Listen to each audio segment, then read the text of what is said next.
Hello, and welcome back to Alchemy for Empaths. Right, today I'm going to deep dive into all of our empathic superpowers. So, we often always hear about empaths struggling with energy and emotions and boundaries, but I really wanted to put a little bit of a positive spin on this video and just touch on what are some of the actual superpowers that empaths have. So if you've ever felt that you were too sensitive or overwhelmed by the world, then this video is for you. Being highly sensitive is often seen as a weakness, but really your sensitivity is your superpower. There are so many different ways that sensitivity can impact your life in a positive way, in a work environment, when you especially in energy work, and I work with animals, you're able to translate things a lot faster and pick up on things because of that sensitivity. So through this video, I'm going to break down those things so you can have a really good idea of how you can use that for your advantage. So let's go. 7 hidden strengths of highly sensitive people. All right, the first and foremost is your intuition is supercharged. You have the ability to read energy, situations, and people with incredible accuracy. This can guide your decision making and relationships at work. You really have those strong gut feelings, and I've mentioned before, we have different ways that we receive that information into our body based on our different open centers, etc. And so because we're sensitive, we pick that information up very quickly and in a lot of detail. And if we are able to trust that intuition and not second guess it, we are able to really act fast, cut corners, cut to the core of things.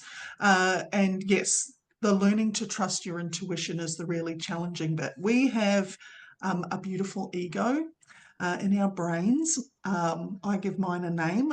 She is called Karen.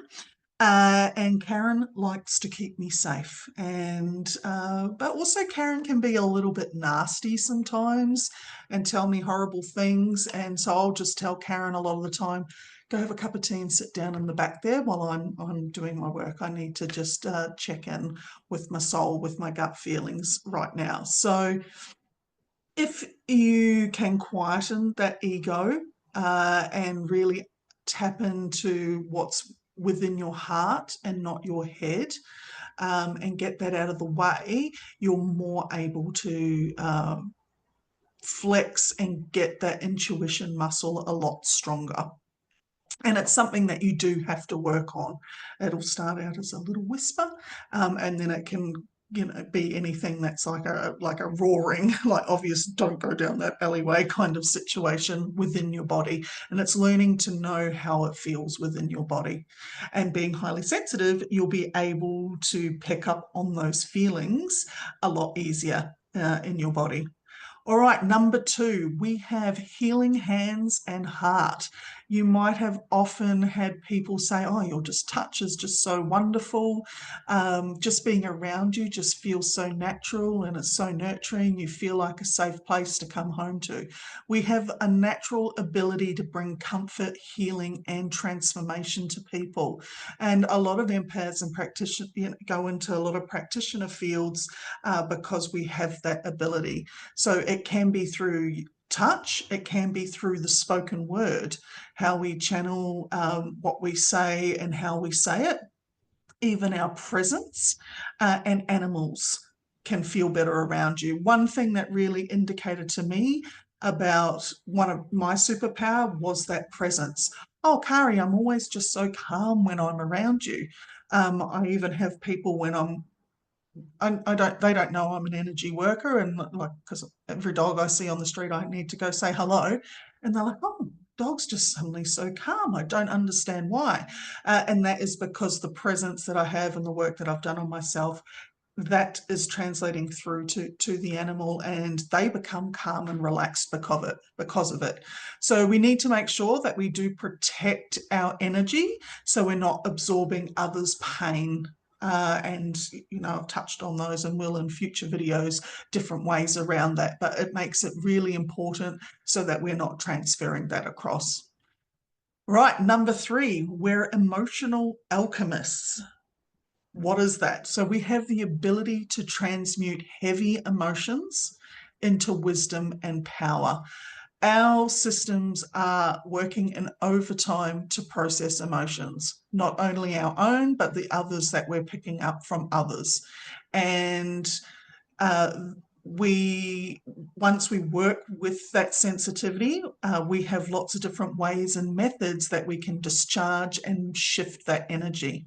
So if, you know, one clear example is you might find people that are really sad and unhappy and quite heavy, or the environment's heavy, and you'll come in with a positive attitude or a lot of energy and motivation, and you can flick that switch and change everyone over. If you're not protected, or if you're not haven't got your boundaries in place, it'll go the other way, where you will take on that heaviness and take it within your body, and then you'll work through the next few days to transmute that and get it out. So yeah, you might have taken and shouldered those burdens, so everybody, you know, they might feel a little bit lighter because that's because you're carrying it. Now, our little animal friends are a little bit like that. They're our emotional alchemists. They can often, you know, they come up for a pat or a cuddle, and we're transferring that energy over to them, and then they go away and process it.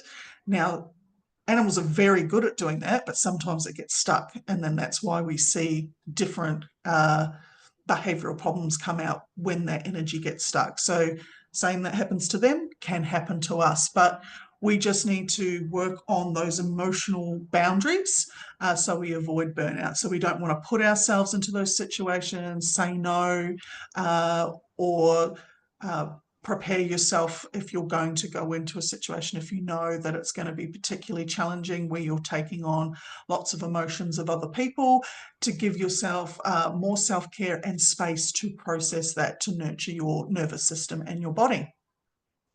Right, number 4, we can be telepathic communicators.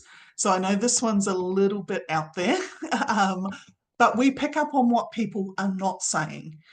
We sense those emotions and even receive messages beyond words. This is why people feel comfort in your presence. Like, I know I'll walk in when I was working in a store environment and work, and I'd go in and I'd see someone and they look perfect, like they looked fine, but I would just pull them out the back and go, "What's up? What's wrong?" And they're like, "How do you know that?" And that is because telepathically you are sensing, you are picking up, I mean, you could drill it down to saying, well, you're very observant for body language and noticing how people are. But a lot of people that are not sensitive don't retain that information. It stays within our bodies and it just becomes a sense of knowing. So we are constantly working at connecting like that. Eventually, and I mean, I have friends that are also very sensitive, as well as animals. This is how we connect. I mean, you might have instances where people go, "Oh, I was only thinking about you a couple of minutes ago, and you've just picked up the phone and called me or messaged me," or you're just on the complete same wavelength about things. That is a telepathic connection happening between sensitive people. So a little tip here is to make sure you're discerning what is yours versus what you're picking up from others. So there is that thing where you could actually go away from an interaction and you would have been silently, telepathically picking up on things, but again, you're carrying their thoughts and feelings, which could then influence how you might process things. And your perceptions about and decisions. So you've just got to make sure you discharge that. Number 5. Now this one is really helpful. We can be the ultimate lie detectors. We have a built-in radar for truth and authenticity. And deception and lies can really feel physically uncomfortable for us. So if you imagine you're in a work situation and you've been asked to communicate something to your team or people there, you know the actual truth, but you're presenting a business perspective of things to try to get people on side and moving forward. It's really hard to do that because it's just really hard to, because you understand the feeling of that lie within your body and it doesn't feel very good. But equally so, if someone is delivering you information like that, you're just like, no, that's not right. And I know that they're lying. If you're in a performance management situation and you're trying to follow up with someone, and I mean, I use these examples because this is, you know, my most recent work experience. People will be telling you things and it's, you just, they might be presenting it as a fact, but it's like, no, that's just a lie. Or I have the NQR, something's not quite right, but I haven't worked out exactly what it is, but the spidey senses, the lie detector meter is going off. It can even just be the environment that you walk into. So those energy signatures, it may not be directly related to you. Like I've walked in and it's like, well, someone's been doing something in here and it just feels off. So it just puts you on alert. And you really just need to trust this gift, even when others might think, oh, no, there's nothing going on. If you think and you get that feeling that there's something not quite right, you're right. That's your ego coming in to doubt that. So you may not act upon that as such, but you will just sit with that feeling until you feel like you have enough evidence to take action around it. All right, number 6 is calibrating with nature. Nature flows in and out of us. Being in nature restores our energy and sharpens our gifts. And we also have the opportunity to provide nourishment to the plants and the natural world. I know when I go for a big hike and I just get these big surges to come and hug a tree, or I'll anchor in light around the place. There is some calibration that goes on. And equally to say, when you go to a place and the nature and the space just feels a bit off, you might be called to clear, or first you ask the area if it wants to be cleared, and to release any attachments. But we're really deeply connected to that natural world. So yeah, it's a really great having this ability. If we do need to recalibrate and get ourselves back to square, like I'll just go take myself bush. If it's not just for an hour, it might be for a couple of days if I really need to process some of those emotions. So it's just a really nice and easy way for empaths to work, and yeah, to feel better. Now, everybody benefits from forest bathing. I mean, you might be familiar with the Japanese term, and but for sensitive people, it's really supercharged and powerful. So make sure, yeah, you're spending time outdoors to recharge and cleanse your energy. And then number 7, we are cosmic dreamers. Your dreams might be off tap, or, you may not, you might be dead to the world when you're asleep, but know that you would be really working overtime in your sleep. So really vivid dreams or premonitions or a deep connection to the unseen. Our dream world is just so powerful. Energetically, even though you're not conscious, our souls are traveling and moving around, and they do a lot of work in the nighttime. And sometimes, outside of health concerns or things, sometimes you just wake up exhausted, and I'm just like, what have I been doing overnight? And I will remember some dreams where I have traveled around and I'm like, yeah, I've been doing some big work in my sleep.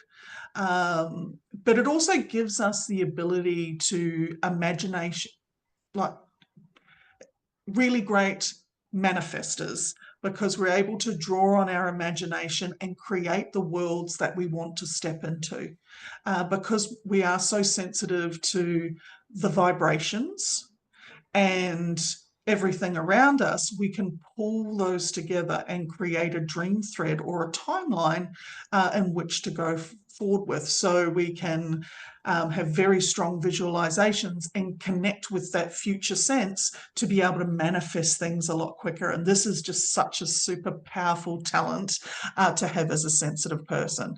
Now, a really good tip around this is keep a dream journal. So you can unlock those deeper insights. Do a little bit of dream interpretation. I get, again, it's all related to animals. I have a lot of animal spirit messages come through. And then I look for synchronicities during the day with content that I may consume, or things that come up, or other messages that come in my interactions, and I start to weave the threads together. And that gives me my breadcrumbs to follow in regards to that dreaming. So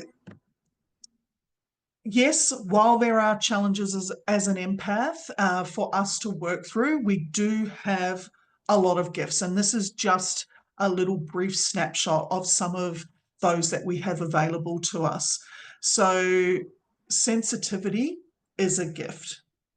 It just means that we need to allow ourselves space to be able to process that sensitivity.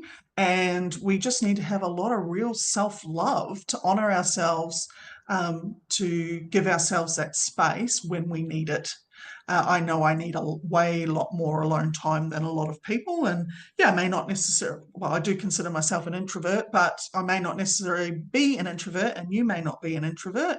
You might like being with people, but as an empath, you need to have that disconnection time so your body can do that processing and get some deep rest. So know that you're not too much and you are powerful beyond measure. And being able to identify and connect with people is a real gift, and it shows people that we're not alone in the world. That we are all one in some way, and that we are having that deep connection enables us to feel that love a lot more deeply, which is a real gift. So let me know in the comments what gift resonates with you the most, or if you've had any experiences of this, or even how you've worked to use this to your advantage so it can share with other people and they may get some ideas. So comment, of course, like and share this video, and subscribe as I bring out some more videos. That would be absolutely great. And if you want to learn how to harness your gifts, please feel free to send me a DM. I am also over on Alchemy for Empaths on Instagram with the World Gift, and we can discuss how I can work with you on that. So thank you so much, and we will see you in the next video.